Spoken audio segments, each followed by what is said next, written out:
हाँ जी, welcome back guys. आज के इस पर्टिकुलर वीडियो में हम लोग 10 ऐसी स्किल्स की बात करने वाले हैं जो आपको आपकी सेल्स में काफी मदद करेंगी, साथ ही साथ आपके सेल्स करियर में ये स्किल्स का होना काफी जरूरी है। So let's start. और जो सबसे पहली स्किल है हमारी वो ये है कि जब भी आप किसी भी प्रोडक्ट या सर्विस के लिए आप सेल्स करते हैं तो सबसे पहले ना आपके पास इनफ इंफॉर्मेशन होनी चाहिए उस प्रोडक्ट की, उस सर्विस की। वो इन्फॉर्मेशन इस तरीके से भी हो सकती है कि अगर उसका ब्रोशर वगैरह है, उसका कैटलॉग है, उसके पैम्पलेट्स है, तो वो सारी चीजें आपके पास होनी चाहिए। अगर आप फिजिकली जो है वो सेल्स करते हैं तो वो सारी चीजें आपके पास हार्ड कॉपी के फॉर्म में होनी चाहिए। अगर आप ऑनलाइन सेल्स वगैरह कर रहे होते हैं, बहुत सारी इनसाइड सेल्स होती हैं। फॉर एग्जांपल बहुत सारे अगर आप देखेंगे एडटेक बिजनेसेस जो होते हैं उनमें जो सेल्स होती है वो इनसाइड सेल्स होती है, मतलब सेल्स पर्सन जूम मीटिंग वगैरह के थ्रू जो है वो क्लोजर्स करता है। तो वहां पर आपके पास जो आपका प्रोडक्ट है उसकी बहुत अच्छी डिटेल्ड इंफॉर्मेशन होनी चाहिए। आप अगर कोई सर्विस ऑफर कर रहे हैं तो उसकी प्रॉपर इंफॉर्मेशन जो है वो आपके पास होनी चाहिए। सॉफ्ट कॉपी में जो उससे रिलेटेड मटेरियल्स आप प्रोवाइड करते हैं प्रोडक्ट और सर्विस से रिलेटेड, वो सारे आपके पास होने चाहिए, right. These are important for very detailed and effective pitch. Second जो चीज है वो ये है कि sales persons are not only suppliers but they are also advisers.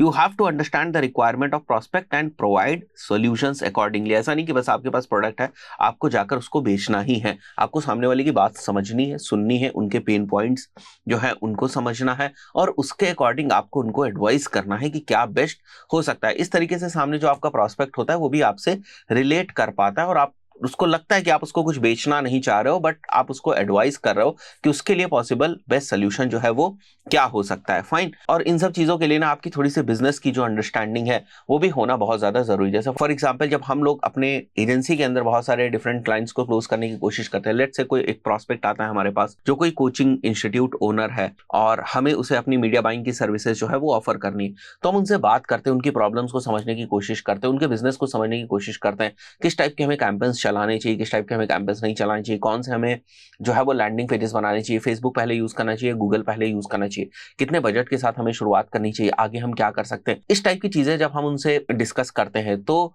उनको भी लगता है कि हाँ भाई हम एज एन एडवाइजर जो है वो उनके साथ जो है वो जुड़ रहे हैं। ऐसा नहीं कि हम बस अपनी सर्विसेज जो है वो किसी भी तरीके से उनको ऑफर कर देना चाह रहे हैं, बल्कि हम उनके जो प्रॉब्लम्स है उसको समझ रहे हैं और उसके अकॉर्डिंग कस्टमाइज सॉल्यूशंस जो है वो हम उनको प्रोवाइड कर रहे हैं। तो यहाँ पर आपके जो सेल्स के क्लोज होने के चांसेस हैं वो काफी ज्यादा बढ़ जाते हैं। इसके लिए जरूरी है कि जिस भी टाइप के लोगों के लिए जो आप का प्रोडक्ट या सर्विस है, फॉर एग्जांपल आपका प्रोडक्ट या service let's say class 10th के स्टूडेंट्स के लिए है, कोई कोर्स है आपका जो क्लास 10th के स्टूडेंट्स के लिए है, तो आपको ये समझना पड़ेगा कि उनके जो पेन पॉइंट्स है वो क्या है, उनकी तरफ से और कौन कौन से क्वेश्चंस जो है वो आ सकते हैं।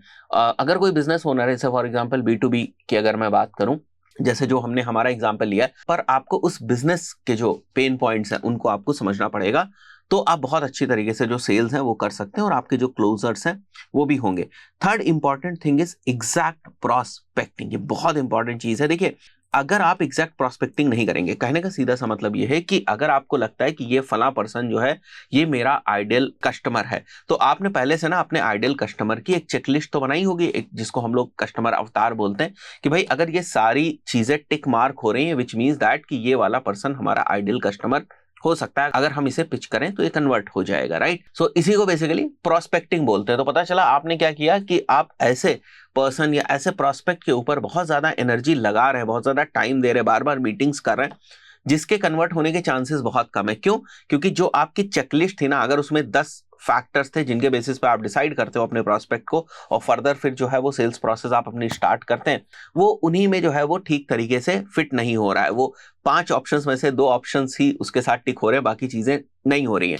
तो वहां पर आपको बहुत ज्यादा एनर्जी जो है वो नहीं लगानी चाहिए। बट बहुत सारे लोग इस चीज को डिफरेंशिएट नहीं कर पाते हैं और वो अपना बहुत ज्यादा जो एनर्जी है वो इस टाइप के प्रोस्पेक्ट्स के ऊपर जो है वो लगाने की कोशिश करते हैं, जो कि फर्दर आपको बिजनेस नहीं देंगे। तो exact prospecting is again a very important skill, जिससे आपको ये समझ में आना चाहिए कि भाई मुझे किस टाइप का कस्टमर चाहिए और जो हम प्रोस्पेक्टिंग कर रहे हैं उसके हिसाब से वहां पर जो कितने टिक्स हैं वो हो रहे हैं, right.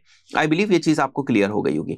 Fourth is be an active listener, understand the requirements and pain points calmly. आप हमेशा ही करोगे नहीं भाई हमारा ये प्रोडक्ट है बहुत बेहतर है, हमारी ये सर्विस है बहुत बेहतर है और बस आप ले लीजिए, तो ऐसे काम नहीं चलने वाला है। आपको एक एक्टिव लिसनर होना पड़ेगा, आपको उनकी रिक्वायरमेंट्स समझनी पड़ेगी। देखिए, एक प्रोडक्ट्स को अलग अलग तरीके से बेचा जाता है। जैसे फॉर एग्जांपल यहाँ पर मैं एक कोर्स मान के चल रहा हूँ कि इंग्लिश का स्पोकन कोर्स है। अब वो जो इंग्लिश का स्पोकन कोर्स है वो बिजनेस ओनर्स के लिए भी हो सकता है, स्टूडेंट्स के लिए भी हो सकता है। तो जब आप स्टूडेंट्स को उस कोर्स के लिए पिच करेंगे तो बेसिकली आप दूसरी जो है उसके यूएसपीज बताएंगे, दूसरे तरीके से बताएंगे सो दैट वो उससे को रिलेट कर सके। इसी तरीके से जब आप बिजनेस ओनर को सेम स्पोकन इंग्लिश कोर्स के बारे में बताएंगे तो उनके जो पेन पॉइंट्स हैं, उनकी जो रिक्वायरमेंट्स हैं, उनको कंसिडरेशन में लेकर आप उनको एडवाइस करेंगे और उनको सेल करने की कोशिश करेंगे, राइट। तो ये सारी चीजें तभी पॉसिबल होती हैं जब आप एक्टिव लिसनर होते हैं, सामने वाले की जो बात है वो आप समझेंगे, तभी जो है आप उसके हिसाब से जो है वो सॉल्यूशन प्रोवाइड कर सकते हैं। Again it's a very important skill.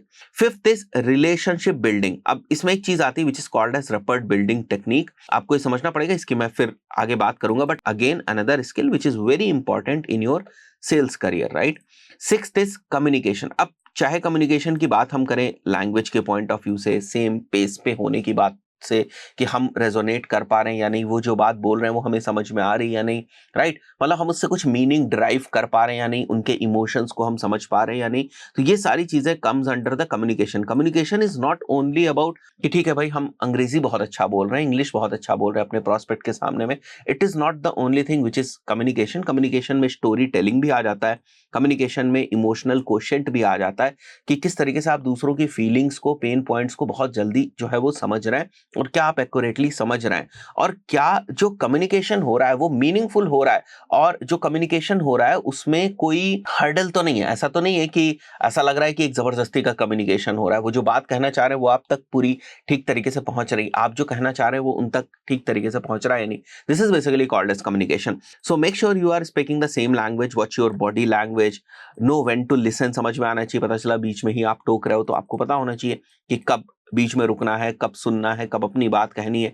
B as clear as possible. So communication in most of the sense लोग ये समझते हैं कि केवल बातचीत की बात हो रही है या लैंग्वेज की बात हो रही है, but it's more than that. ये सारे डिफरेंट चीजें are involve in the communication, so you have to work on your communication skills also. Seventh point is negotiation skills. देखिए नेगोशिएशन स्किल्स अगर आपके अंदर है ना, तो जो आपकी सेल्स प्रोसेस है ना उसको आप बहुत कम टाइम में कंप्लीट कर सकते हैं, क्लोजर्स आप बहुत फास्ट कर सकते हैं। अगर आपके अंदर नेगोशिएशन स्किल्स नहीं है तो एक तो वहां पर आपके क्लोजर्स भी लूज होंगे, और क्लोजर्स का जो टाइम है ना, अगर होने भी होंगे तो काफी टाइम में होंगे, बिकॉज आप तुरंत का तुरंत नेगोशिएट नहीं कर पा रहे हैं, तुरंत का तुरंत आप बेस्ट ऑफर्स उसको नहीं दे पा रहे हैं। फाइन, क्लोज करने के पॉइंट ऑफ व्यू से नेगोशिएशन स्किल्स के ऊपर मैं अलग से बिल्कुल बहुत डिटेल, बहुत जबरदस्त वीडियो लेकर आऊंगा। आप लोग कमेंट में मेंशन कर दीजिएगा please bring video on negotiation skills, तो मुझे पता चल जाएगा आप लोगों ने यहां तक वीडियो जो है वो देखा हुआ है। Eighth point is time management. Again it's a very important thing. देखिए time management is not about कि आप अपना डेली रूटीन किस तरीके से मैनेज करते हो, यहां पर वो इसका बिल्कुल मतलब नहीं है।